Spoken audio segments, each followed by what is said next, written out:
Tá.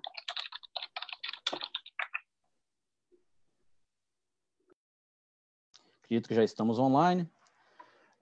Boa noite, comunidade brasileira, aqui nos Estados Unidos, especialmente nos estados do Texas, do Colorado, Novo México, Oklahoma, Kansas, Arkansas e Louisiana.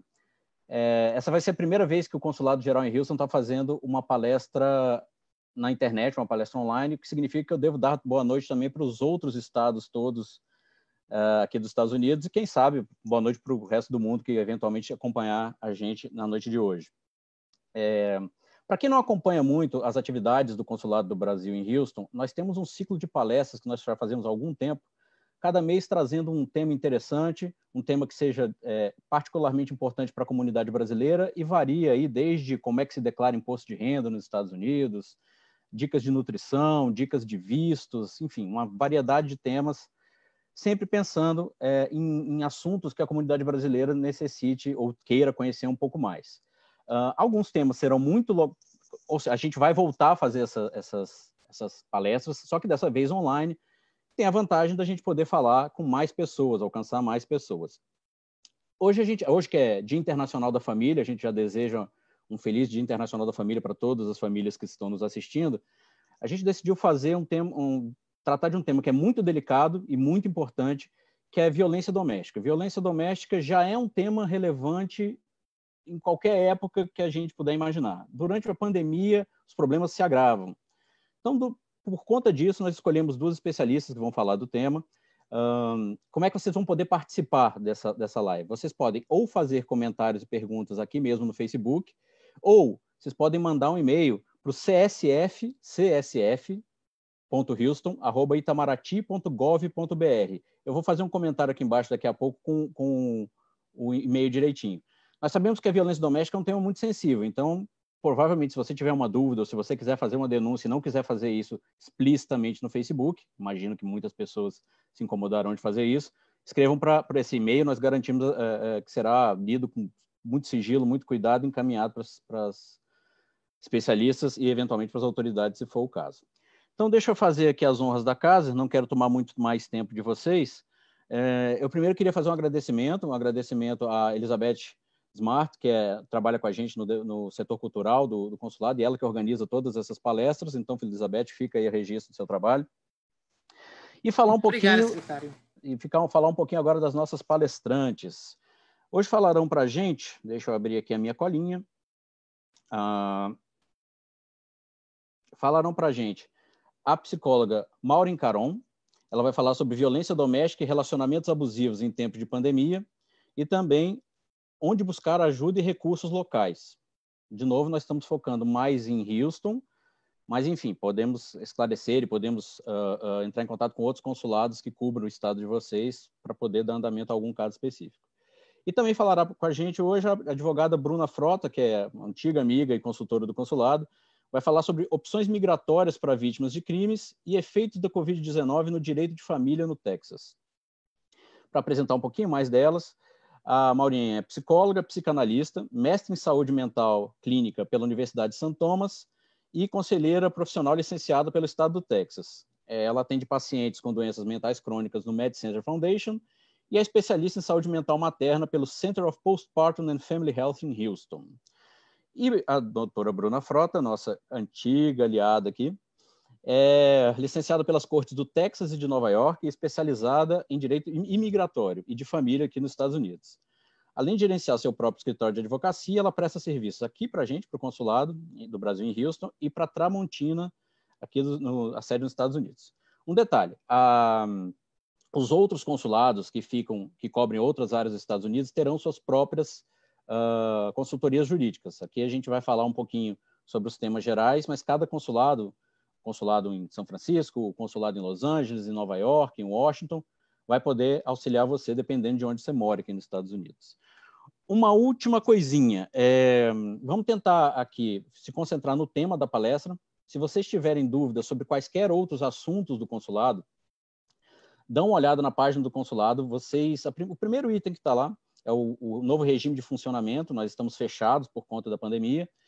e vocês poderão ver a lista de e-mails de cada um dos setores. Então, se você precisa tirar dúvidas sobre passaporte, se você precisa tirar dúvidas sobre visto, sobre documentação, escreva para o setor, você vai estar em contato direto com a equipe do setor, que vai poder esclarecer caso a caso o que pode ser feito, casos emergenciais, etc.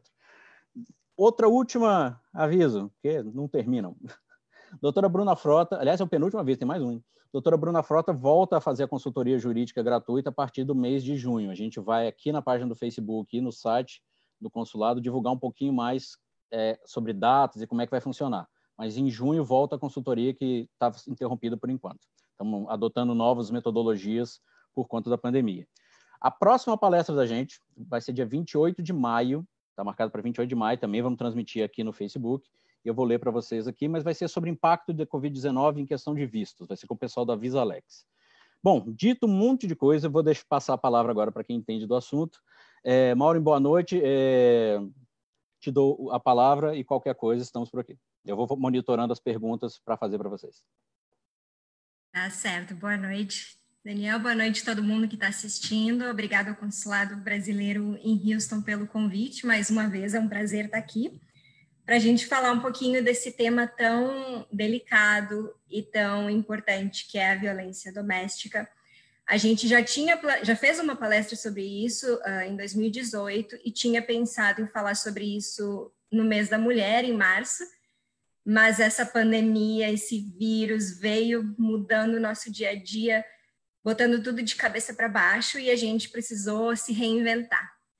Então, hoje a gente vai falar, obviamente, de novo um pouquinho sobre o que é a violência doméstica. Deixa eu até compartilhar com vocês aqui uns slidezinhos só para não ficar muito chato vocês ficarem olhando para mim. Mas, por favor, mandem comentários, perguntas. Deixa eu botar aqui grandinho. Me avisem se dá para ver direitinho aí. Sim? Ok.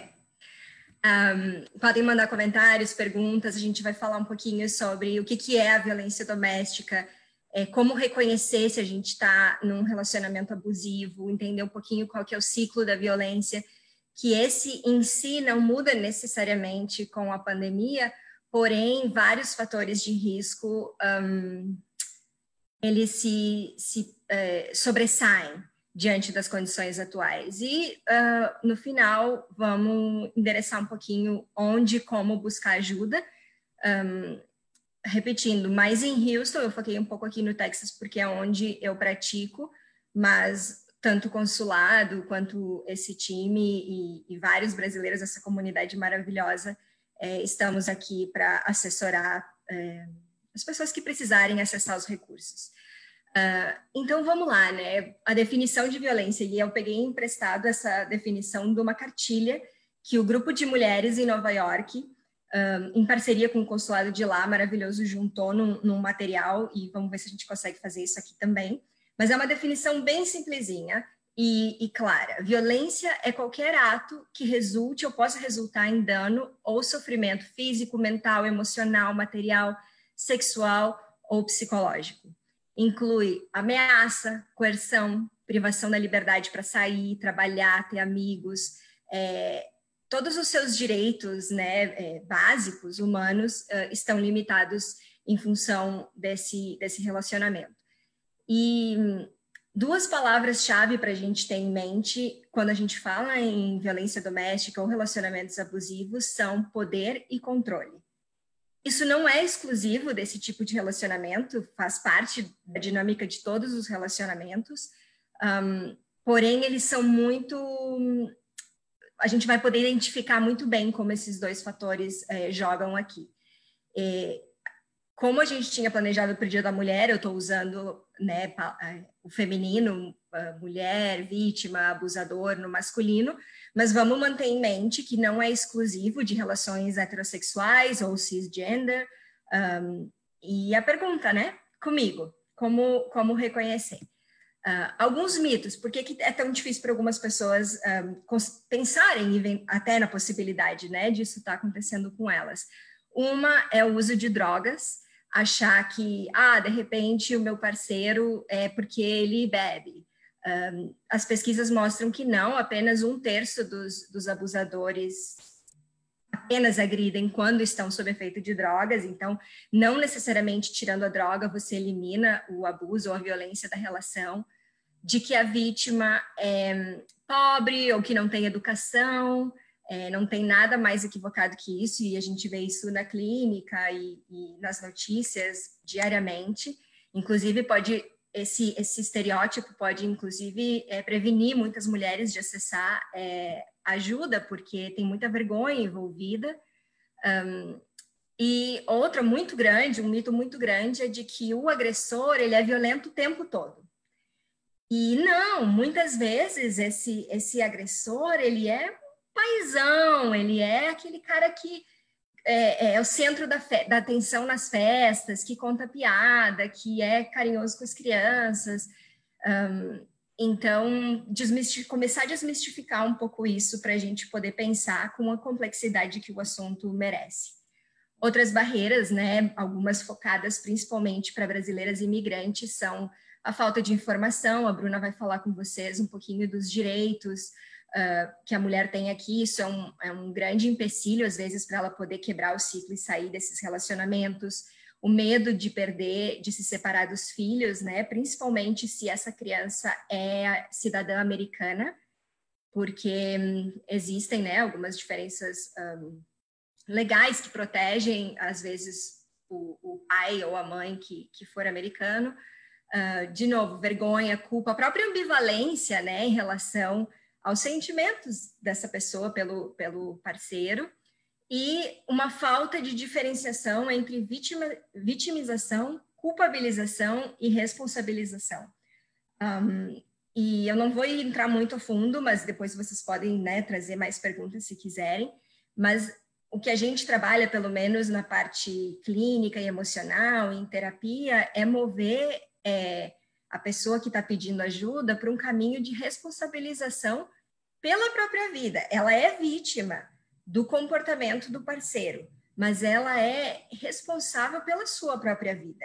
Ela não é responsável pelo abuso que o outro faz, mas como ela pode encontrar os recursos para ela não permitir que isso aconteça com ela. Então, vamos lá. Tipos de violência, né? A gente fala violência doméstica, a maioria pensa cenas assim muito trágicas e muito distante da sua realidade, e por isso às vezes também pensa que nunca vai acontecer consigo.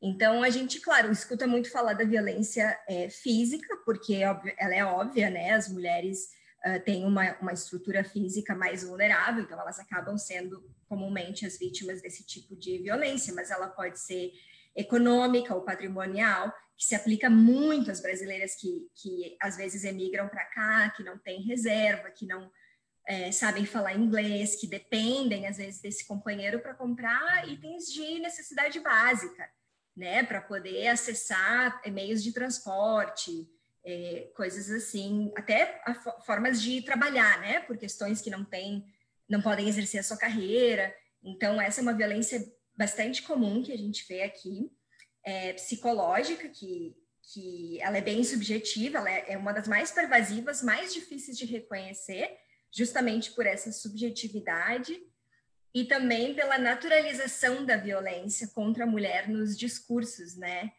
sociais e em diversas culturas isso. Então, a gente, na minha área, a gente atende muito a esse aspecto, porque ele vai minando, né, a capacidade de ação dessa mulher.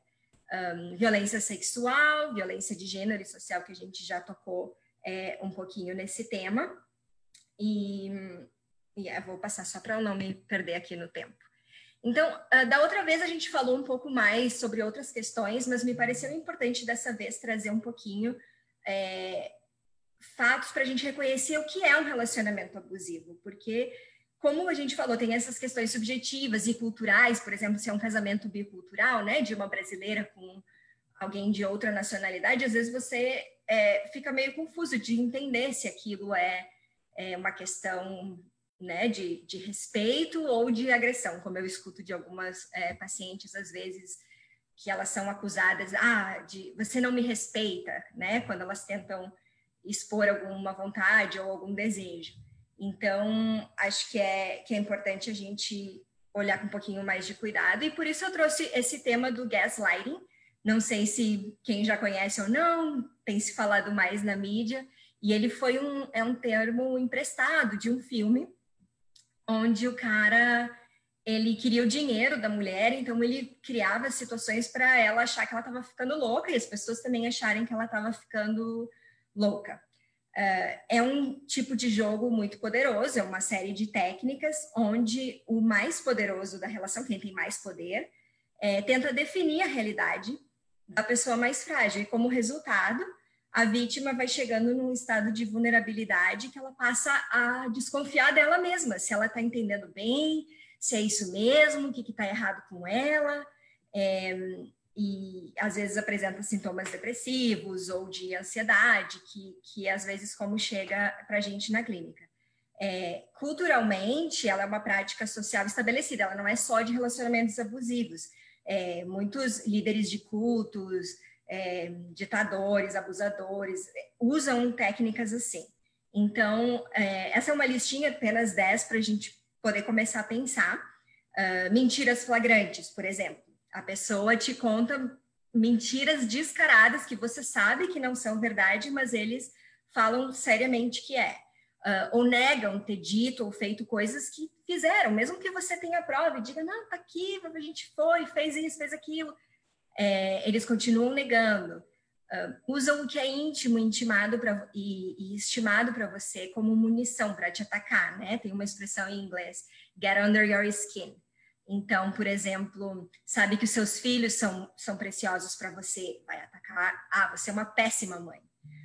Sua profissão, nossa, mas você é muito ruim nisso que você faz. Vai minando a sua confiança aos pouquinhos, né, com esses comentários. É importante entender que o gaslighting ou o abuso, ele vai acontecendo ao longo do tempo. É uma mentira aqui, um comentário ali. Não é assim que, eu conheci essa pessoa horrível e como é que você está com essa pessoa? É algo que vai acontecendo. Eles usam, né, uma metáfora que é de cozinhar o sapo. Se você coloca o sapo numa panela quente, ele pula. Se você vai aumentando o fogo aos pouquinhos, ele vai ficando até morrer. E é um pouco assim, né? Então, não tem coerência entre as ações e as palavras. Observa bem a diferença entre ação e discurso. Eles falam coisas positivas para te confundir. Então, vai lá, xinga, coloca para baixo, mina, e depois vem e diz, nossa, mas você é uma cozinheira maravilhosa. E aí você vai ficando confusa. Projetam, né, coisas que eles fazem em você. Então, tipo, porque você vai tirar meus filhos de mim. E, tipo, ela nunca falou isso. E aí você entra naquele jogo de se defender. Não, mas eu não falei, mas você falou. Isso só vai escalando a violência. Vai te fazendo se isolar, falando, sua mãe também acha que você é ciumenta, sua amiga acha que não sei o que lá, fala para os outros que você tá louca, que não é para acreditar no que você diz, e fala mal dos outros também, dos seus amigos, dos seus familiares. Então, você começa a se isolar cada vez mais e o abusador vai ganhando controle. Ao longo do tempo, né, o que isso vai causando? Insegurança, culpa, você fica confusa, não sabe direito se entendeu bem, o que eu fiz de errado? Não, eu devo ter feito alguma coisa realmente, talvez ele tenha razão. Você está sempre pedindo desculpas por coisas que, às vezes, você vai discutir uma situação, você termina você pedindo desculpas. Você se vê encontrando desculpas para justificar o comportamento do seu parceiro, para sua família ou para os seus amigos. Você tem vergonha de contar certas situações. Isso tudo é um pouco além de você ser uma pessoa privada, reservada, sabe? Porque a reflexão, você pensar o que eu tenho a ver com isso, ela é super bem-vinda.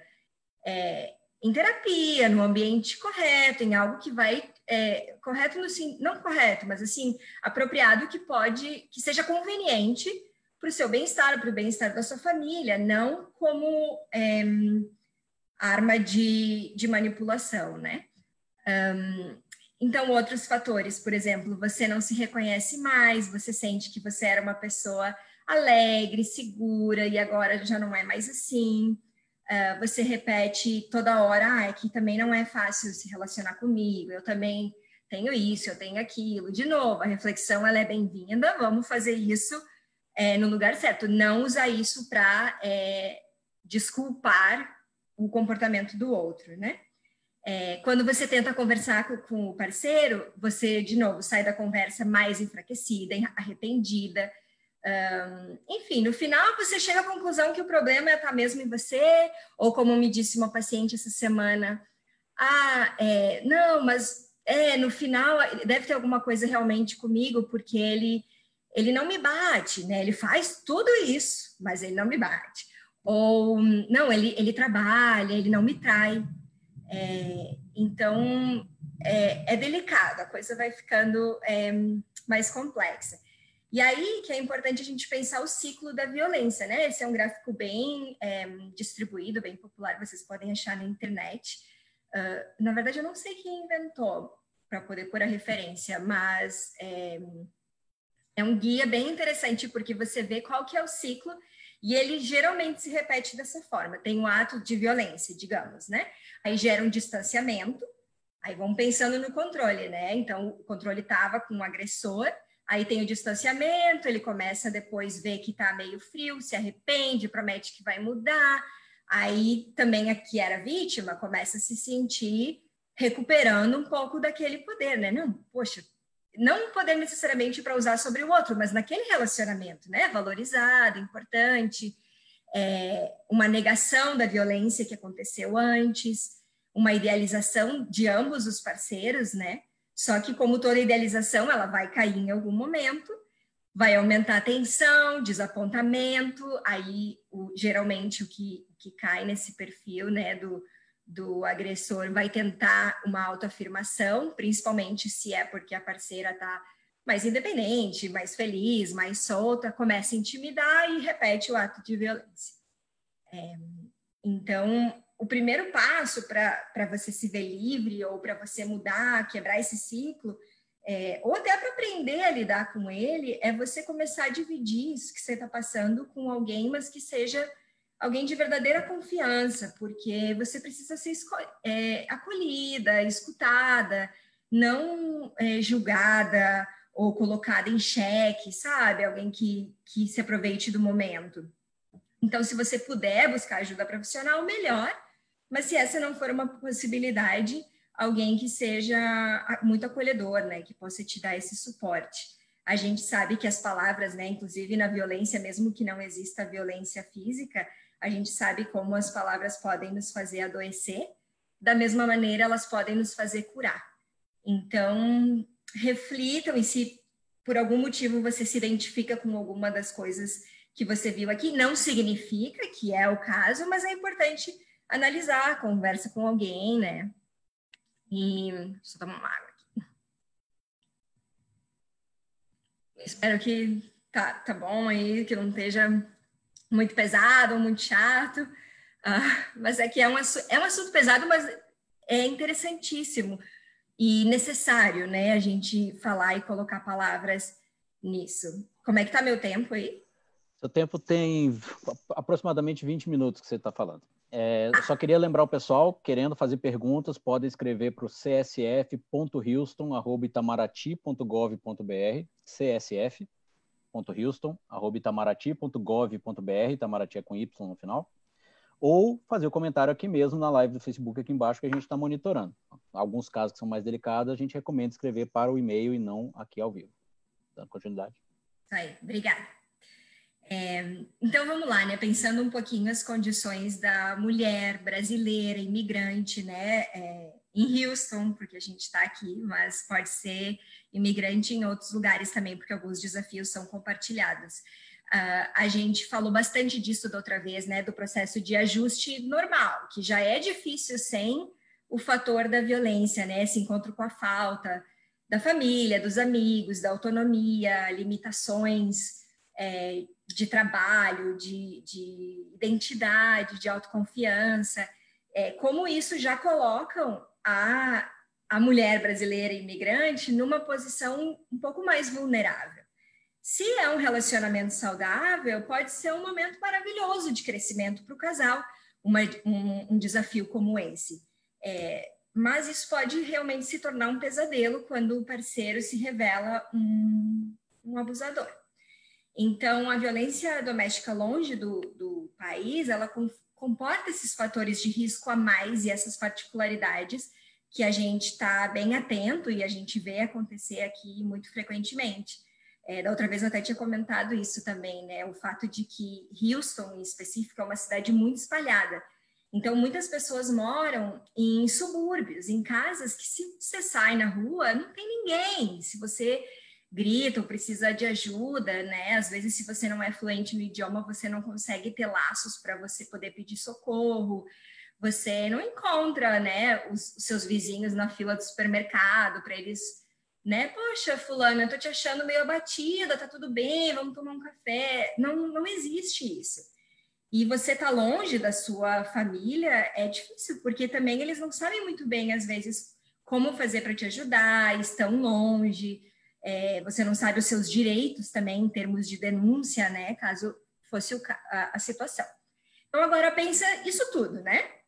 Pensa a dinâmica da violência doméstica, o ciclo da violência, mais os fatores culturais da brasileira imigrante, e coloca a pandemia do coronavírus.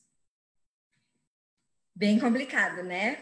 Porque, embora o isolamento seja vital para a gente combater a pandemia, ela dá ainda mais poder para o abusador.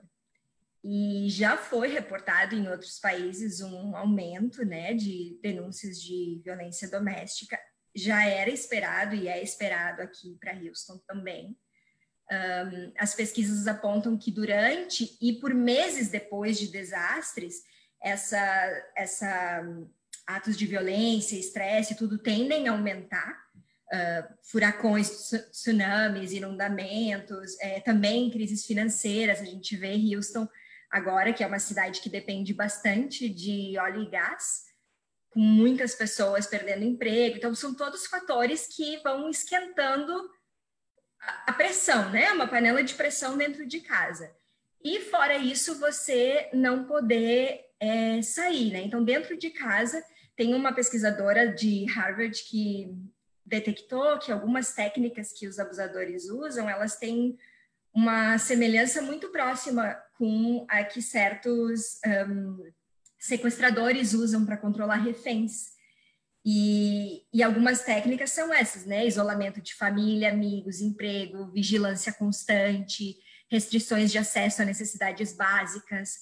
Então, tudo isso a gente vê agora durante o isolamento social devido ao Covid. O atraso nas denúncias, né? Porque geralmente a vítima espera o abusador sair para ligar para o 911. E agora ele não sai, então para onde que ela vai, né? Dificuldade para acessar as redes de apoio, as escolas, creches, igrejas, bibliotecas, lugares que essa mulher costumava ir, não talvez para denunciar, mas para ter um apoio emocional, um suporte, está tudo fechado. Então ela está ali dentro de casa nessa situação. O CPS, que faz as visitas para ver como estão as crianças quando há denúncia, eles estão com um quadro reduzido para fazer visita e, claro, eu deixo aí a atenção ao abuso infantil, porque as crianças também estão muito mais vulneráveis durante esse período. Crianças e pets, né? Tem um link bem forte em relação a isso. Então, se em algum momento você sentir que você não está segura ou está sob ameaça, a orientação, né, de todos os órgãos públicos de Houston é ignore o isolamento e busque refúgio imediato. Então, vamos lá. Como minimizar conflitos, né? Digamos que você está ali presa em casa nessa situação super complicada. Lembra que a quarentena, essa panela de pressão, é igual um microscópio. Isso é para todos os relacionamentos, tá? Mas, assim, tudo que tiver de conflito não dito ou prestes a aparecer, ou de positivo também, vai se ampliar. Então, se puder, crie rotinas, alguns tipos de separações até no espaço, né?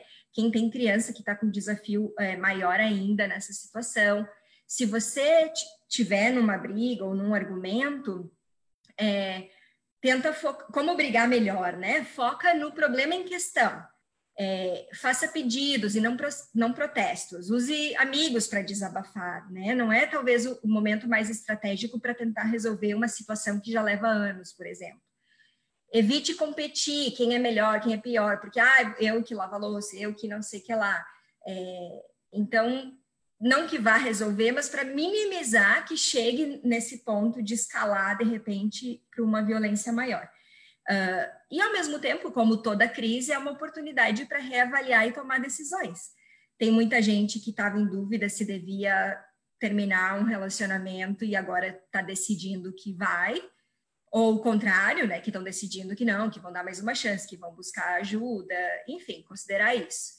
Se você conhece alguém, se você vir algo suspeito, reporte, né? Como você ajuda alguém, se você, né, conhece. Então, se você é um profissional que ainda pode circular, fique atento. Se você tem amigos e familiares que você sabe que já estão numa situação complexa, dá uma ligadinha, checa como eles estão, escute, acolha, refira os serviços locais, e eu vou falar no final quais são, tem muitas instituições locais. Não dê conselhos, julgue ou questione a privacidade das pessoas, porque você não está na pele delas, é a vida do outro. É muito fácil dizer, larga, vai embora, né? E a Bruna vai poder endereçar mais as questões legais implicadas com isso também.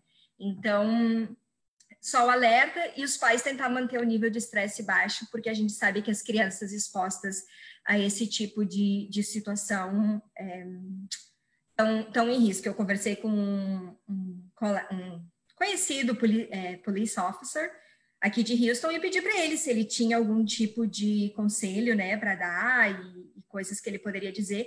E ele disse que não ter medo de reportar se você tiver algum incidente de violência familiar, de reportar para a polícia. Lembre que o abuso não vai parar, ele pode até diminuir com o tempo, mas é pouco provável que o abusador, a menos que ele reconheça que precisa e queira mudar. E se você tem crianças, lembre que você pode escolher continuar, mas o Estado às vezes vai escolher por proteger a criança. Maureen, nós temos aqui a primeira pergunta. O Thales pedindo para você comentar um pouco sobre a síndrome de vitimização, quando um dos lados, se isso pode considerar também uma estratégia abusiva, quando um dos lados sempre utiliza a vitimização como manipulação. Pode. É sempre no caso a caso, né? Depende do caso. Mas sempre que... não sei exatamente do que ele estaria se referindo, mas se a pessoa se a pessoa é vítima, é importante identificar do que ela é vítima. Se ela é vítima, né, do comportamento do outro, ela é vítima de uma situação que ela não tem controle. Por que ela não tem controle? Ela tem como acessar essa ajuda? O que está impedindo ela de buscar essa ajuda? É nesse sentido. E eu trouxe isso da vitimização porque o que eu escuto às vezes é muito assim, essa é uma situação muito difícil, e pessoas de fora, poxa, que pena. E às vezes isso não leva a uma responsabilização, é mais no sentido da pessoa continuar paralisada, não conseguir se mover. Então, se ela conseguir se mover um pouquinho a ponto de buscar ajuda, de ter alguém que ajude ela a sair desse lugar, seja uma pessoa de confiança, seja um profissional, às vezes é o próprio médico, é no médico que a pessoa vai e reporta, né? Então, não sei se respondeu muito, mas... Muito obrigado, Mauro. Imagina. Então, onde e como buscar ajuda, né? Porque entra um pouco nisso que eu estava respondendo agora a pergunta. Como buscar ajuda? Faça contato com pessoas de confiança, considere ajuda profissional, reporte suspeita, se informe sobre os serviços de abrigo e proteção à mulher na sua cidade. Contate as organizações locais periodicamente. Isso é muito interessante, porque às vezes a pessoa pensa, não, a hora que eu ligar, eu já tenho que estar com a mala pronta para ir embora e eu vou ter que me separar e eu não estou pronto para fazer isso. Não é assim. Conversa com alguém, tipo no Houston Area Women's Center, eles têm um 0800 grátis que você pode ligar, você conversa, eles te orientam, e você vê qual que é a gravidade de risco que você está.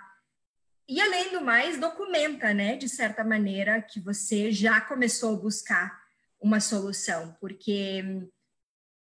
E isso que é o que eu me refiro à responsabilização, é nesse sentido de você dizer, o que eu posso fazer por mim, pela minha vida, pelo meu filho. Às vezes é essa ligação que você pode fazer e já tá bom, não precisa ser tudo de uma vez só. Considere uma medida protetiva se necessário, não hesite em chamar a polícia, isso aí. E com criança, isso também é interessante, né? Que eles orientam bastante. Se você está numa situação de violência física ou psicológica muito forte, né? Algo que as crianças estejam expostas a risco iminente, ensina elas como buscar ajuda de amigos e vizinhos, por exemplo.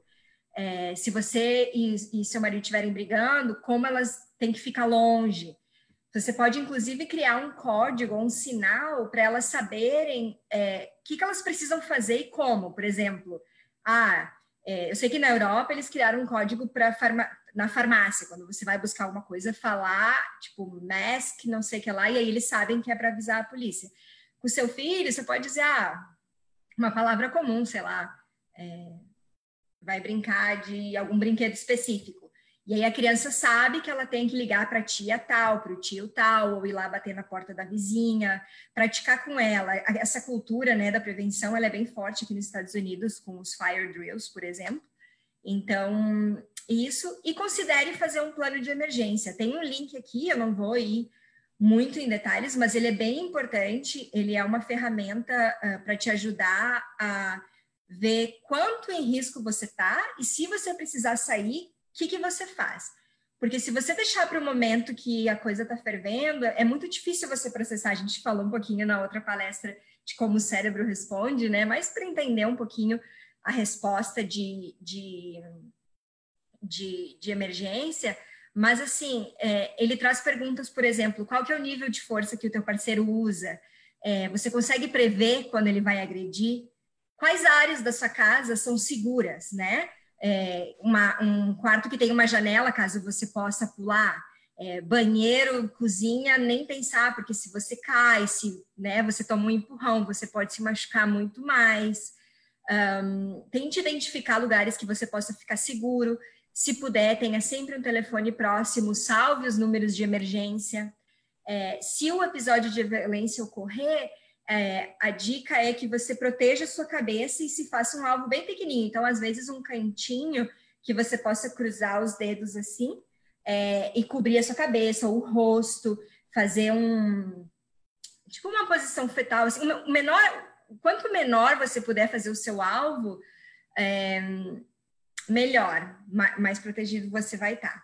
Se você precisar fugir, né? Por exemplo, se você vê que a situação já aconteceu ou vai se repetir, se puder, deixa uma bolsa preparada com dinheiro, um jogo extra de chave, cópias de documentos importantes. Isso é muito comum com brasileira casada com pessoas de outras nacionalidades, quando elas ainda não têm documentação, que eles escondem passaporte, ameaçam de denunciar, que elas vão ser deportadas, fazem todo um terrorismo com essa questão. Então, remédio, roupa extra. Se você não puder deixar em casa, deixa num lugar seguro ou com alguém que você confie. Tenta identificar um lugar seguro para você ficar, pelo menos nas primeiras 24 horas, um amigo. Se não tiver, tem shelters em Houston, você pode ligar agora com o coronavírus, eles ainda estão em place, com medidas de segurança, claro. E, de novo, considere usar o código com amigos. Esse link que está aqui, ele já faz... Você só vai respondendo para você fazer o seu plano de emergência. Se você for fazer, porém, tem que tomar cuidado, porque alguns parceiros vigiam, né? E-mail, computador. Então, tenha certeza que ele não vai ter acesso, porque senão é o seu plano, né? Então, isso aí. Aí os lugares para buscar ajuda também tem outra lista. A gente tem uma listinha por Word, a gente pode mandar por e-mail de repente, né? Para quem quiser. Mas todas as informações também estão disponíveis. Isso, a gente pode depois publicar aqui no próprio perfil do Facebook. A palestra vai ficar gravada também no Facebook e futuramente a gente pode publicar no YouTube do consulado. Beleza. Então, esses dados estarão por aí. Só queria te fazer um relato aqui de uma pessoa que está nos ouvindo, chamada Dani Castro, que relata um caso triste aqui, que precisou se mudar do Texas para Utah por medo de represálias do marido. Ela chegou a denunciar nas autoridades aqui, mas, segundo ela conta, a investigadora ligou para o marido para perguntar se era verdade. Aí... Tem casos bem tristes e ela não, bom, sinto muito pela experiência dela e agradeço por ela compartilhar, né? Porque às vezes faz falta escutar histórias reais. Agora falando nisso, eu lembrei de um exemplo interessante do negócio da vitimização sem responsabilização. Não sei se vocês viram o caso de uma brasileira, acho que foi no sul do Brasil, que tomou acho que 4 ou 5 tiros do parceiro no julgamento ela pediu ao juiz para ir lá e dar um beijo e um abraço nele. É um pouco nesse sentido que tem que vir junto as duas coisas. Só lembrei agora em função desse caso, porque... ela continua comentando aqui que era o caso de um namorado que já estava 3 anos juntos. Obrigado, Dani, por compartilhar sua história com a gente. É importante até para inspirar outras mulheres também, enfim, mulheres e homens, enfim, como a Maureen falou, isso não é um caso limitado a qualquer um dos gêneros. Não mesmo. E aqueles itens do gaslighting você vê muito em relação a homens sofrendo com mulheres também. Muito mesmo. Então, em Houston, né, vou focar aqui um pouco, mas coloquei uma linha nacional, hotline nacional, que qualquer pessoa pode ligar aqui, anônimo, confidencial, 24 horas, 7 dias por semana. Em Houston, o principal centro é o Houston Area Women's Center, eles têm esse atendimento e eles têm muitas pessoas lá que falam espanhol, que podem assessorar, às vezes se você não falar nem inglês nem espanhol, precisar de ajuda, eles são maravilhosos, eles ajudam com essa questão das crianças, se precisar ir para a corte, e dão aulas e treinamentos e tudo. Tem um videozinho bem bom deles no YouTube, eu deixei o link ali também. E tem outros lugares, além dos shelters, delegacias, tem essa Ávida também, e ela é interessante porque ela tem um programa que é de reintegração de abusadores. E eu conversei com um colega que foi diretor de lá por quase 20 anos. E eu perguntei, né, assim, um pouco daquela vez, um pouco até, nossa, mas funciona, né? Como é que é? E ele falou que sim, que muitas pessoas, até por aquela questão, né, que eu comentei antes de muitos acharem que, pela questão como foram criados, enfim. Claro que não é só isso, né? Mas esse é um dos fatores que a ideia que eles tinham do que é uma mulher, de como ela tem que se portar, e a partir desse programa, que são terapias de grupo e tal, muitos não voltaram a reincidir. Então, se a pessoa quiser procurar ajuda, né, ainda acha que é válido, reconhece que tem um problema, porque o abusador também tem que se responsabilizar pela parte dele, né? Na verdade, ele é o que principalmente tem que se responsabilizar. Se ele quiser ajuda, esse é um lugar que ele pode procurar. E, obviamente, o Consulado Brasileiro, que oferece assistência, consulta jurídica, e eu faço um trabalho voluntário, geralmente uma pessoa por mês, mas depende, que às vezes tem mais ou menos, dando um acolhimento e ajudando as pessoas a conectar com esses locais. Isso aí, desculpa, acho que eu falei um montão, né? Sobre esse assunto, nada é muitão. Tudo muito importante de ser relatado. A gente realmente hoje não tem... A vantagem da live é essa, a gente não tem um limite específico aqui de tempo. Bruna, bom. te agradeço muito, Maureen. E voltando para o pessoal que queira comentar ou fazer perguntas, ou aqui nos comentários, se quiser apresentar casos mais concretos, que se você não desejar comentar publicamente, csf.houston@itamaraty.gov.br. Bruna. Oi, tá me ouvindo? Perfeitamente. Beleza.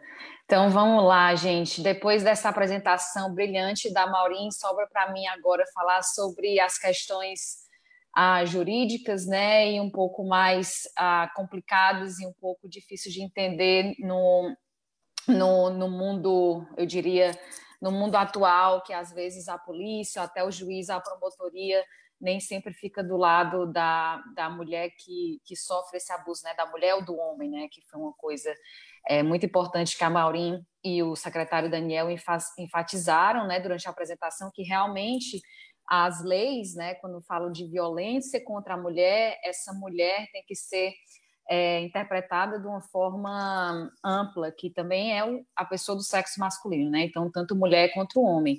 Infelizmente, né, as estatísticas ainda mostram que, apesar de as leis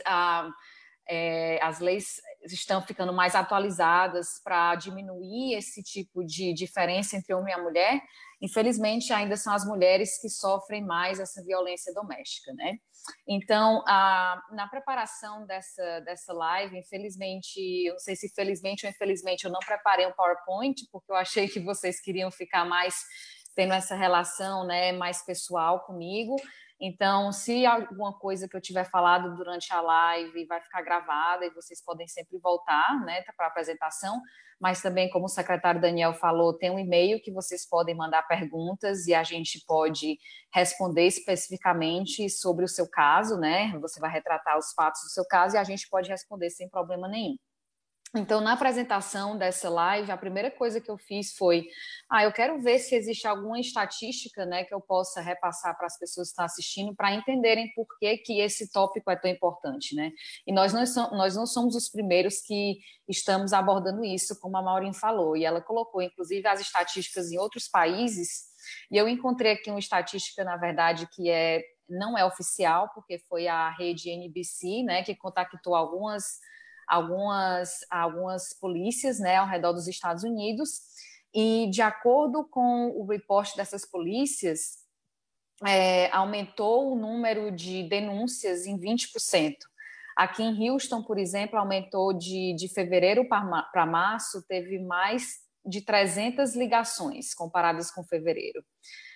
Outra informação importante sobre a questão dos abrigos, né? Então, quando as mulheres ou os homens eles sofrem essa violência doméstica e eles não têm para onde ir, geralmente eles procuram o auxílio de um abrigo, né? Para onde eles possam ir e ficar longe desse abusador, né? Do violador.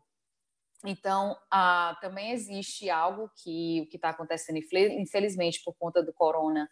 Essas instituições não governamentais elas não conseguem fazer mais eventos, né, para promover, no caso, o investimento nessas associações e organizações. Então, o que acontece hoje os abrigos estão quase todos lotados, então o que eles estavam fazendo, eles estavam usando os investimentos, né, as contribuições que eles tinham para alugar ou Airbnb, ou então até um próprio hotel para as pessoas ficarem temporariamente, mas esses recursos estão acabando, porque não existe mais esse investimento que existia anteriormente.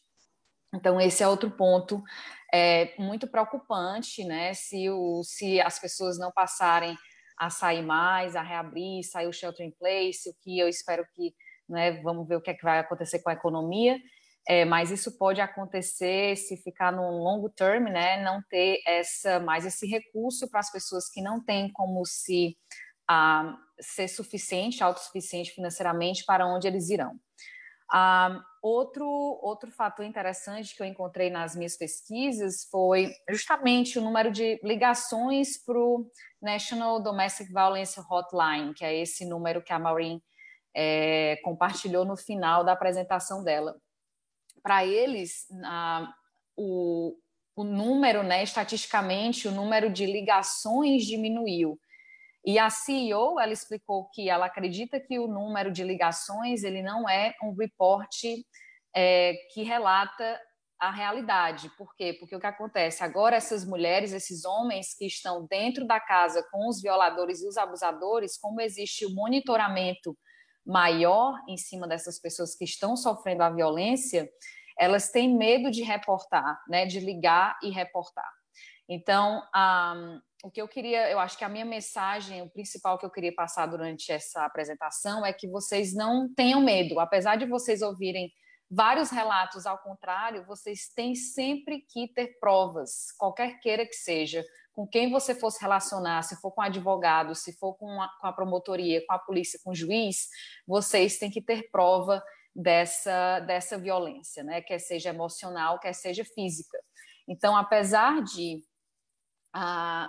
haver relatos, como a Dani Castro falou, né, que às vezes a própria polícia, né, o law enforcement não é helpful para você, a minha recomendação tenha evidência.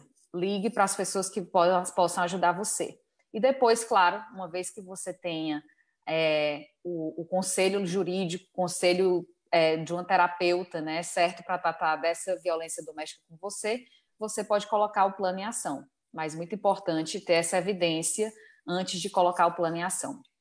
Então, eu vou dividir hoje a minha apresentação em 2 tópicos, né? Como o secretário Daniel falou, eu sou advogada especializada em direito imigratório aqui dos Estados Unidos e comercial, e hoje eu vou cobrir um pouco de uns pontos do direito de família aqui no Texas, tá? O que é que está acontecendo aqui no Texas. Então, quem estiver assistindo e não for do Texas, pode ser que algumas dessas leis e recomendações não sejam 100% similares ao que você tem no seu estado, tá? E é próprio que aqui mesmo no Texas existem condados que têm interpretações também diferentes e leis, policies diferentes, tá? Então, assim, a minha apresentação vai ser baseada no Texas, especificamente no Harris County, que é o condado aonde Houston fica. E, além disso, eu vou falar sobre os vistos, né? Já que a gente está falando da mulher imigrante, quais são os vistos disponíveis para a mulher imigrante, tá, que está aqui nos Estados Unidos e sofreu violência doméstica. Inclusive, um desses vistos, não só violência doméstica, mas existem outros tipos de crime que você também pode qualificar para um visto, né? Então, como a Maureen falou, o que acontece muito aqui, a gente vê no nosso escritório, são mulheres que chegam e falam, eu sofri violência doméstica, mas eu não posso dar entrada em nenhum tipo de visto, porque o meu marido falou isso, que eu não tenho direito a nada, porque ele é o sponsor, vamos dizer que ele é um americano ou ele é um residente, e ele fala que ela só vai ter o visto porque ele é o sponsor, né? Então, a partir do momento que eles se divorciarem, ou ele não quiser dar entrada no pedido, essa mulher não vai ter nenhum tipo de recurso para ela legal. E isso não é verdade, tá? Isso não é verdade. Existe, por exemplo, o primeiro tipo de visto que eu vou falar para vocês é o VAWA, né? Que eu acho que deve ser muito conhecido entre vocês, que quer dizer que é o Violence Against Women Act. De novo, essa lei, ela não só beneficia as mulheres, mas também os homens, tá? Então, qualquer esposa, filho, pai e mãe de cidadão americano ou residente que tenha sofrido, tá? Que tenha sofrido violência doméstica, que o pai, né, no caso, se for no caso do casamento, o filho ou a esposa estavam num relacionamento abusivo, né? Ou que teve violência física ou teve crueldade extrema. E aí a crueldade extrema a gente entra no fator violência psicológica. E você consiga mostrar isso, por exemplo, como a Maureen falou, a pessoa dá uma mesada para você, ou nem dá mesada, não deixa você dirigir, não dá um cartão de crédito, não deixa você assistir televisão. Eu tive em casa de uma pessoa que o marido deixava uma agenda para ela fazer durante o dia, e ela tinha que fazer essa agenda, ele estava o tempo todo monitorando em câmeras, e na hora que eles iam dormir, ela tinha que dormir na hora que ele fosse dormir, ela não podia usar o celular. Então, apesar de não haver a violência física, existia a violência emocional. Então, isso, para a imigração, sim é um fator, sim é uma violência doméstica, e se você tiver prova disso, e as provas serão o quê? Por exemplo, você ir fazer uma terapia e durante a sessão a terapeuta vai fazer um report e falar que sim, houve violência doméstica. Pessoas, testemunhas que viam a relação entre marido e mulher, ou como a Maureen falou, às vezes esses violadores, eles são pessoas altamente likable, né, sociáveis, que as pessoas gostam deles no social. Então, geralmente, pode ser que você não tenha testemunha, mas você tenha os seus filhos que viram, você, de alguma forma, tem uma evidência para mostrar, para convencer a imigração que realmente existia essa crueldade extrema, tá? Então, voltando aos critérios, além de você mostrar que você vivia em uma relação matrimonial, né, que existia um good faith marriage, que vocês coabitavam, né, que vocês residiam na mesma casa. E, além disso, você não precisa do patrocínio desse violador. Você vai mostrar, eu fui casada com essa pessoa, pode até ser no caso de divórcio.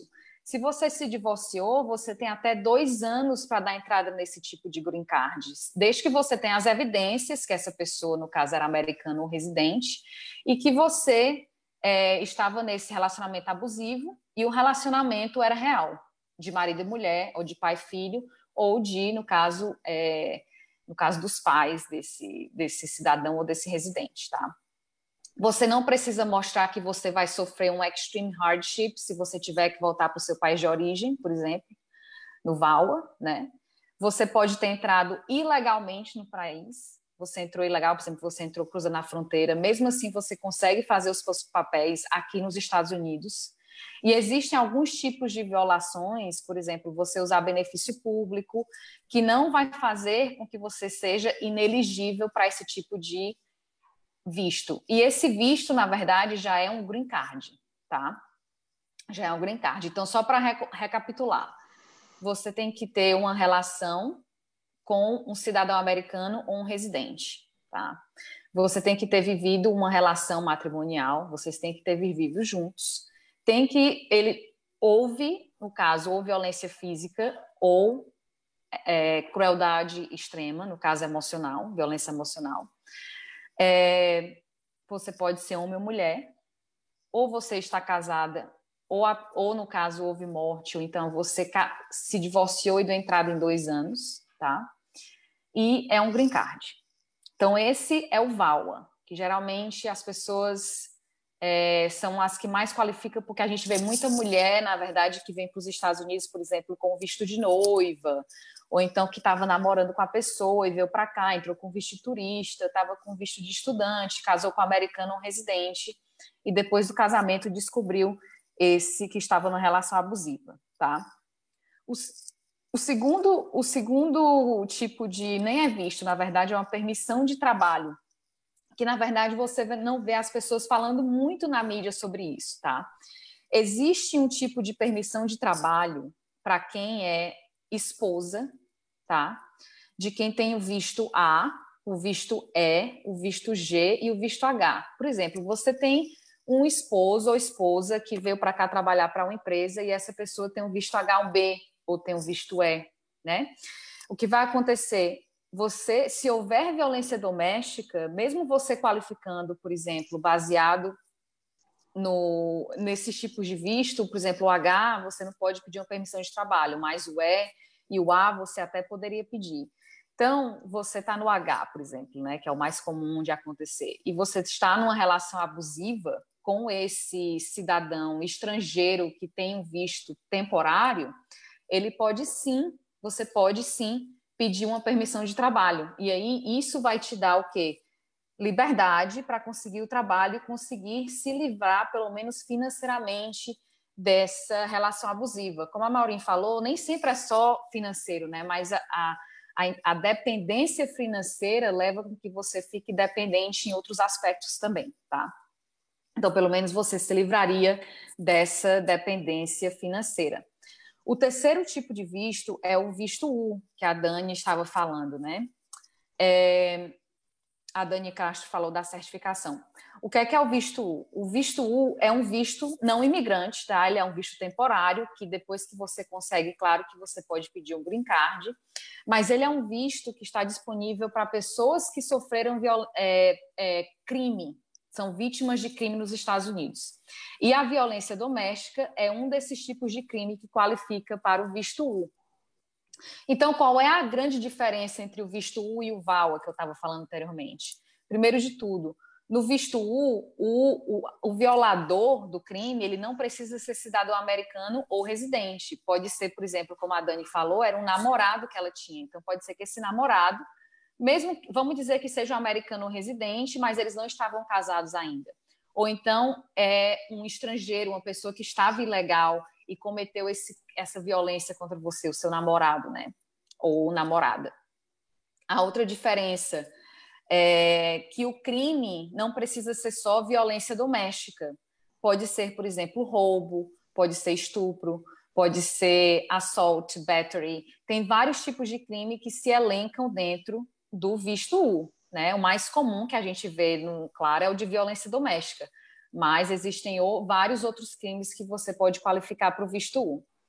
A terceira diferença é que você não no VAWA, você não precisa de uma pré-aprovação de um law enforcement agency para dar entrada no pedido de visto né, do green card, no caso do VAWA, junto com a imigração. No visto U, não. Você tem que chegar para a polícia, ou para a promotoria, ou para um juiz e pedir uma certificação.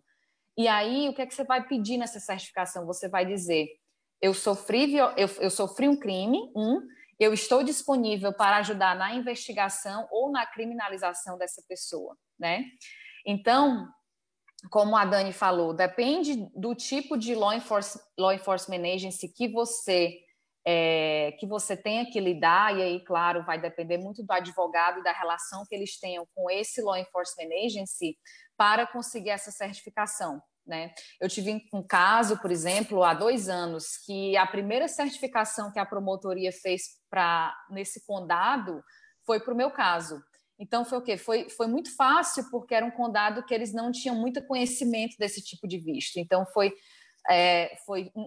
levou uma ligação para a gente explicar o que é que esse visto, né, ele significava, para conseguir a certificação da promotoria. Mas, por exemplo, se você vem aqui por Harris County, todas as polícias, toda a promotoria, todos os juízes, eles são bem atentos, né? Eles sabem o que esse visto significa. Então, depende de quem você lida, na verdade, eles podem ser mais abertos ou mais fechados a emitirem a certificação ou não.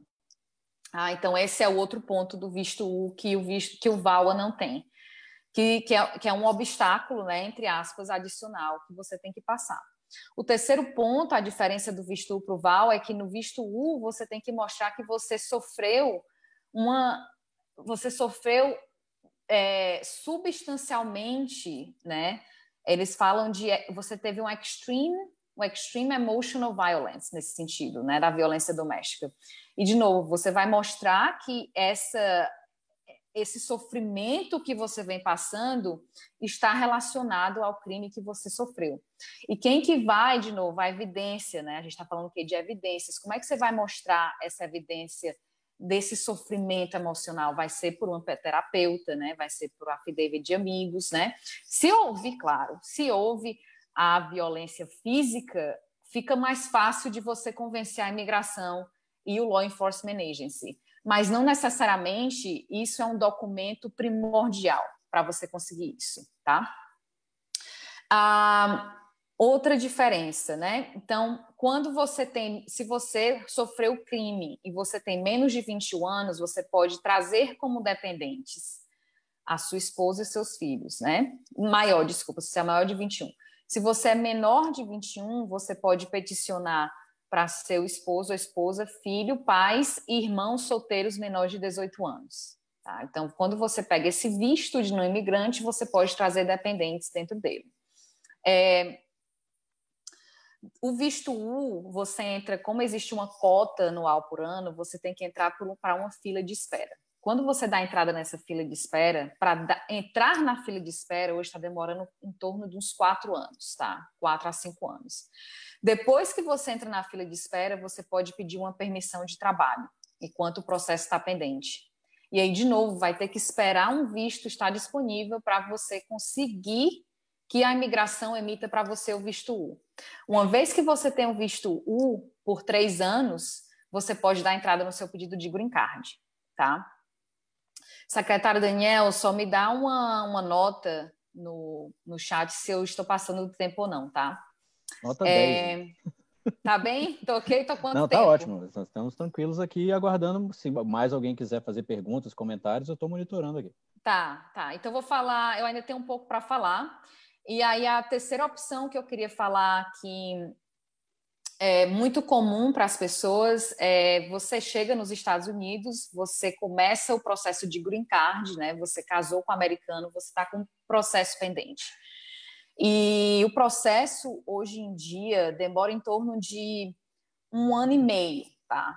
Para o green card por casamento, pelo menos aqui em Houston. Tem outras jurisdições que está um pouco mais rápido, porque não tem tanta gente esperando na fila de espera. Então, durante esse 1 ano e meio, muita coisa pode acontecer, né? Muita coisa pode acontecer. Então, as pessoas chegam, eu estou nesse relacionamento abusivo, mas eu não quero me separar, eu não quero me divorciar porque eu tenho medo, eu quero os meus documentos, né? Se eu me separar, o meu marido falou, ou a minha esposa falou que eu vou perder os documentos. Isso não é verdade, gente. O que acontece? Uma vez que você recebe o green card, tá? Eu estou falando daquele green card, eu estou falando da remoção das condições, né? Depois que você tem o green card, você entra no processo de remoção das condições e você tem que no final, se você está casado há menos de 2 anos, você recebe um green card de 2 anos. Aí no final desse segundo ano, você tem que dar entrada no pedido de remoção das condições. Geralmente, a regra normal é que você esteja casado ainda com esse cidadão americano, né, ou residente, e você mostre que vocês estão num relacionamento de marido e mulher. Só que existem 3 exceções. Quais são as exceções?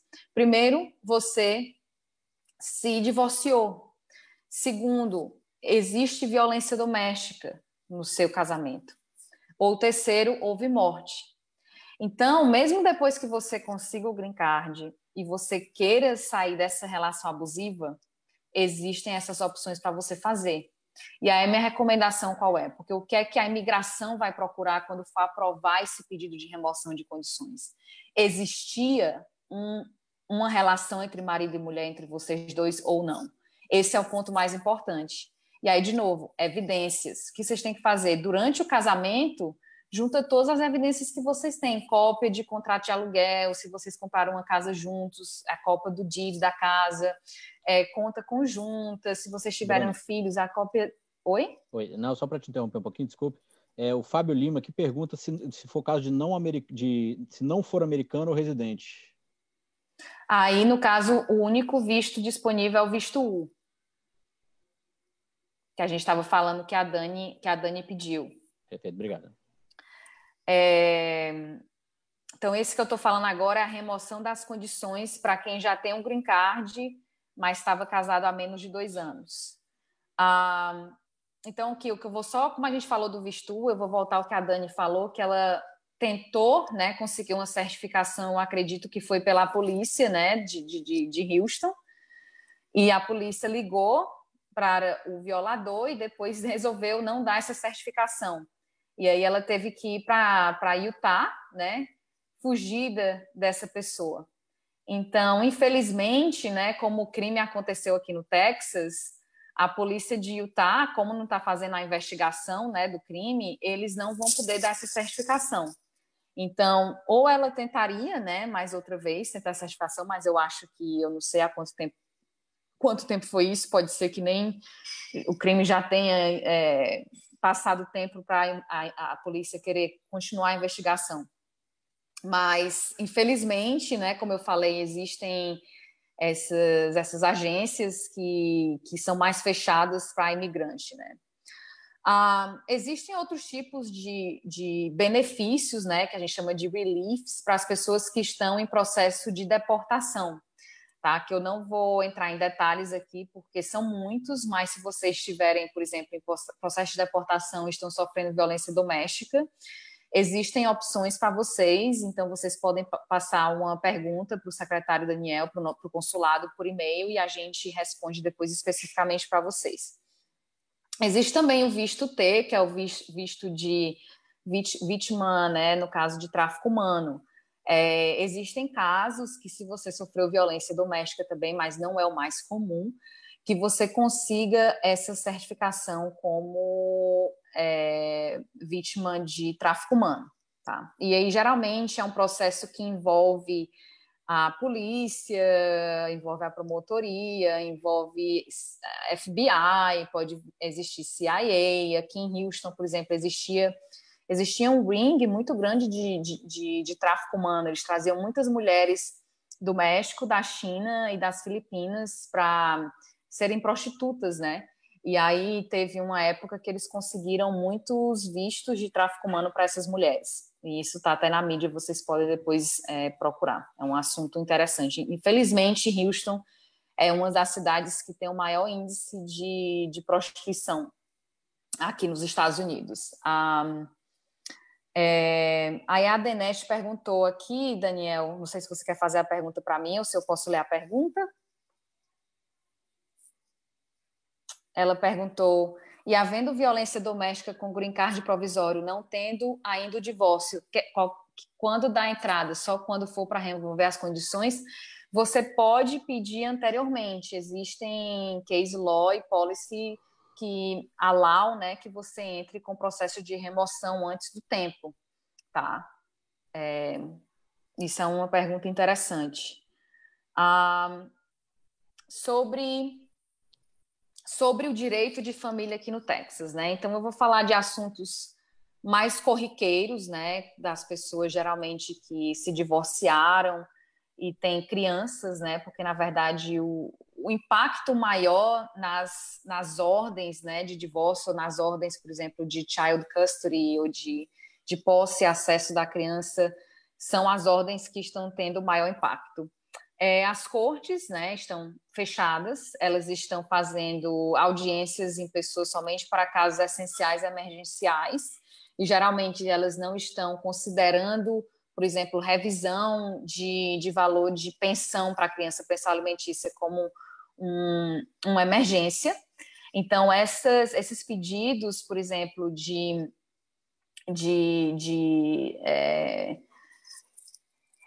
revisão, né, de revisão de pensão alimentícia, elas estão sendo feitas por videoconferência. Então, os juízes estão fazendo muitas audiências por videoconferência. Então, nesse caso, assim, não parou. Parou a audiência em pessoa e somente as audiências, questões essenciais, emergenciais, eles estão fazendo pessoalmente. E o que acontece agora nessa época de pandemia, né? Aqui que a gente está em Houston, né? As empresas de oil and gas estão mandando muitas pessoas embora. Então, no caso, os pais, né, que têm uma ordem de pensão alimentícia para pagar um valor para a criança, eles não podem simplesmente parar de pagar essa pensão alimentícia. O que eles vão ter que fazer é ou fazer um acordo, né, no caso com o ex-cônjuge, né, o pai das crianças, para revisar essa pensão alimentícia. Se não houver acordo, essa pessoa que paga a pensão alimentícia vai ter que pedir um reajuste da pensão alimentícia direto na corte, né? Ele não pode simplesmente parar de pagar, porque se ele parar de pagar, ele vai ficar non compliant e o pai das crianças ele pode tentar enforçar essa ordem de pensão alimentícia. Essa é a primeira informação importante para vocês, mas eu diria que o fator essencial é que vocês tentem, entre ex-casal, né, tentar chegar no acordo. E o último ponto sobre a questão de posse e acesso às crianças, né? Se você tem uma ordem, né, uma ordem de juiz que fala quando você vê a criança, né, os finais de semana, no summer, como é que isso vai ficar por causa da pandemia. Então, e existia, né, o shelter in place, que as pessoas não poderiam sair durante um certo período em alguns condados, mas a Texas Supreme Court, né, a Suprema Corte do Texas já falou isso, não, as ordens, né, dos juízes, né, os decrees, eles continuam válidos, vocês têm que continuar sendo compliant com essas ordens. Se não podem ser compliant, você tem que pedir uma revisão dessa ordem diretamente com a corte. Você não pode simplesmente deixar de não obedecer o que foi estabelecido. E aí, por exemplo, na época que tinha o shelter in place, as pessoas não podiam ficar transitando, né, se não fosse trabalhador essencial, por exemplo, as pessoas estavam andando com as ordens, né, de child custody, por exemplo, dentro do carro e mostrando por que eles estavam transitando e trazendo as crianças, né, de um lado para o outro. E aí, por exemplo, se a criança estiver, né, ela tiver contato com alguém que tem um corona, né, e aí o outro pai, ele tem medo desse contato, de novo, converse com o pai da criança, com outro pai, para vocês chegarem no acordo e saber qual é o melhor lugar para deixar a criança, né, qual é o lugar mais controlado e que você vai evitar que a criança tenha contato com o vírus e não pegue o vírus. Então, eu acredito que isso foi mais ou menos o que eu queria passar para vocês, as ideias principais. E como a Maureen falou, se você está sofrendo violência doméstica, existem recursos, existem instituições que estão prontas para acolher vocês, né? Por exemplo, na área jurídica, existem instituições que dão acesso, né, pro bono para as pessoas. Existem os shelters, né, que você pode ligar. Eu tenho muita gente que tem medo e me reporta, mas eu tenho medo de ligar para a polícia, porque quando a polícia chega na minha casa, eu não sei falar inglês. Ou então o meu marido, a minha esposa, ele inventa uma história e fala que ele estava se defendendo, né? Existia self-defense, no caso, e por isso eu não vou ligar, porque eu sei que ninguém vai me proteger. Quando, por exemplo, isso acontecer, vocês podem muito bem pedir, no caso, quando a polícia vier, para ter um intérprete que entende a sua língua, tá? Vocês podem fazer isso. E vocês vão ter que, vai ser a sua palavra contra a palavra, no seu caso, do seu marido ou da sua esposa, né? E aí, por isso, evidências, sempre. Conversas no telefone que foram abusivos, vocês podem guardar, documentar, ter um diário, né, que vocês escreveram o que é que estava acontecendo durante o que acontecia na sua vida. Isso tudo você pode depois tentar que seja admissível em corte, né? Você pode tentar fazer isso, mas tem que ter, claro, evidência de tudo que aconteceu. Então, é isso, secretário. Não sei se tem mais alguma pergunta que eu tenha que responder. No momento não, eu ia brincar com o pessoal dizendo fale agora, cale para sempre, mas não se cale, muito pelo contrário, nesses casos não tem que se calar hora nenhuma. Se você não fez a sua pergunta, se você não teve oportunidade, você não está vendo essa live, a live ao vivo, ficou bom, né? Mas se você não está vendo ao vivo essa conversa aqui nossa, está vendo depois, que vai ficar registrado, vai ficar gravado por aqui, escreva para a gente, conte o seu caso, a gente vai encaminhar para os profissionais, enfim, não sofra sozinho. Muito obrigado a vocês. Eu queria novamente agradecer a presença das duas palestrantes. Eu queria agradecer o pessoal que nos ouviu. Esse é um tema muito importante, então quanto mais vocês puderem divulgar essas informações, as formas de denúncia, as recomendações que tanto a Bruna quanto a Maureen fizeram para nós, é muito importante. A gente conta com a comunidade brasileira. Às vezes você não é vítima de um caso desse, mas conhece a pessoa, está precisando exatamente daquela fagulha para poder sair de uma situação muito ruim. Esse é o momento. Vamos aproveitar essa palestra não só como um foco de informação, mas com foco de motivação também para o pessoal. Alguma última pergunta, Pedro? Estou contando estou esperando aqui, fazendo uma hora para ver se aparece mais alguém. Secretário, então, já que a gente está esperando, eu posso Claro. só adicionar um comentário? Totalmente à vontade. Que inclusive eu tinha esquecido, mas estava na minha cabeça porque aconteceu essa semana. Quando acontece, por exemplo, algum tipo de violência física, né? E as pessoas perguntam, mas eu quero sair de casa. Eu quero sair de casa, o que é que eu faço? E aí as pessoas têm na cabeça a questão do abandono de lar, né? E aí, se eu sair, eu vou abandonar o meu lar, e aí tem tanto a questão do direito da propriedade, né? Como é que vai fazer, no caso, a divisão dessa propriedade que você abandonou, e quem vai ficar com a guarda dos filhos, né? Porque você saiu da sua casa. Primeiro de tudo, gente, existem vários tipos de violência, né? Como a Maureen falou.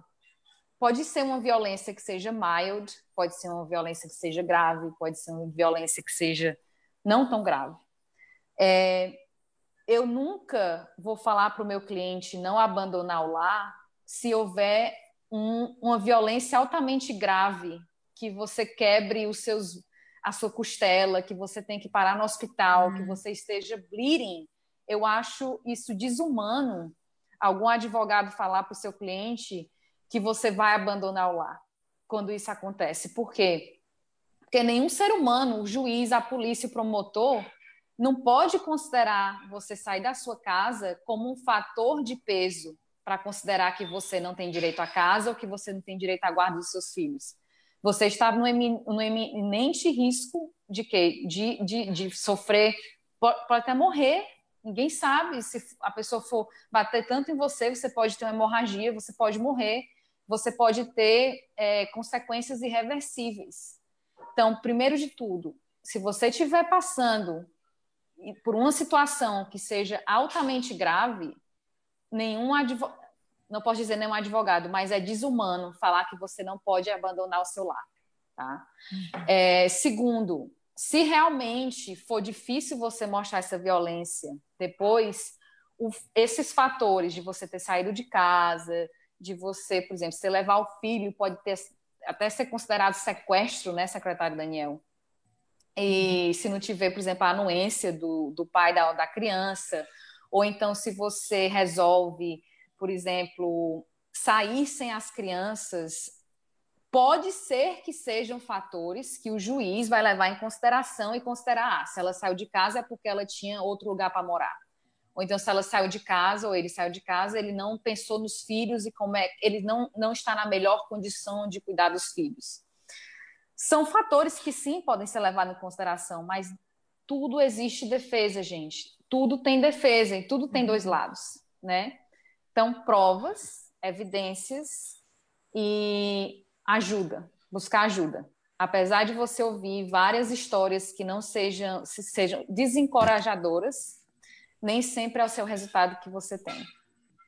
Bruno, eu tenho uma pergunta em relação a isso dessas ameaças, porque eu escuto de algumas mulheres elas falando que às vezes não procuram ajuda, tratamento psicológico ou psiquiátrico, também com esse medo de ser acusadas de loucas, de que elas não estão em condições de cuidar do filho, porque elas tomam remédio, e me parece um absurdo, porque é justamente o contrário, porque você já está diante dessa situação, mas eu queria saber de ti do lado do ponto de vista legal, se você escuta isso muito, como que isso é lidado. Escuto muito, Maurinho, isso é infelizmente um fato que é verídico e é triste, porque depende do juiz que você trate, né? Depende de quem você está tratando. Por exemplo, você pode ter um juiz altamente machista, se a gente está no Texas, né? Você pode ter um juiz altamente conservador. Existem advogados, por exemplo, aqui, que só representam homens que são, no caso, né, que são acusados como violadores. E esses advogados são altamente, que eles chamam aggressive, né? Agressivo no sentido de lutar pelo direito do cliente. E aí eles colocam, claro, várias desculpas para aquela violência. Como eu falei, self-defense, né? Ou então a pessoa é louca, ela é louca e eu tive que agir dessa maneira porque senão ela ia maltratar os meus filhos. Então, infelizmente, isso é um fato, isso é triste e depende do juiz que você lida, né? Então, de novo, o conselho é quem vai representar você, né? É uma pessoa que tem experiência com caso de violência doméstica, é uma pessoa que tem experiência especificamente naquele condado onde você vai entrar com pedido de divórcio ou pedido de guarda do seu filho. Experiência, porque depende muito da cabeça de cada juiz. Então, apesar de nós termos a lei ao nosso lado, a interpretação pode ser altamente wide open, né? Então, infelizmente, assim, eu não diria, realmente isso acontece. E a gente só pode encorajar essas pessoas, apesar de existir as estatísticas que são a desfavor, existem as estatísticas que são a favor. Obrigada. Muito bem. Então, voltando, eu gostaria de agradecer as duas palestrantes. Esse é um tema super sensível, não é por acaso que essa é a segunda palestra que a gente tem feito sobre o tema, dessa vez na internet. Nós vamos continuar fazendo esse ciclo de palestras. Como eu disse lá no início, a próxima palestra vai ser dia 28 de maio, vai ser sobre mudanças de migração e incentivos governamentais durante a pandemia. Nossa palestrante será a doutora Luciane Tavares, do escritório de imigração VisaLex. Então, é um outro perfil de palestra, e o consulado tenta realmente fazer isso, várias abordagens, temas mais psicológicos, temas jurídicos, temas gastronômicos, temas culturais. Uma das próximas palestras que a gente já tem aqui agendada, um pouquinho mais para frente, é sobre português como língua de herança, aproveitando que amanhã é o Dia Internacional do Português como língua de herança. E, novamente, agradeço quem nos assistiu, agradeço as duas palestrantes, muito obrigado. A porta aqui do consulado está aberta tanto para os cidadãos quanto para sempre que vocês precisarem da gente, e aí me dirijo a Bruna e a Maureen, a parceria é justamente pensando sempre no melhor para a comunidade brasileira. Muito obrigado a vocês. Obrigada a você, Repetindo, secretário. pessoal, acabou a palestra aqui, mas se vocês tiverem alguma dúvida, quiserem comentar alguma coisa, csf.houston@itamaraty.gov.br. Obrigado e até a próxima palestra. Sigam sempre o Facebook e o site do consulado, onde a gente sempre está publicando alguma coisa interessante. Grande abraço, até mais.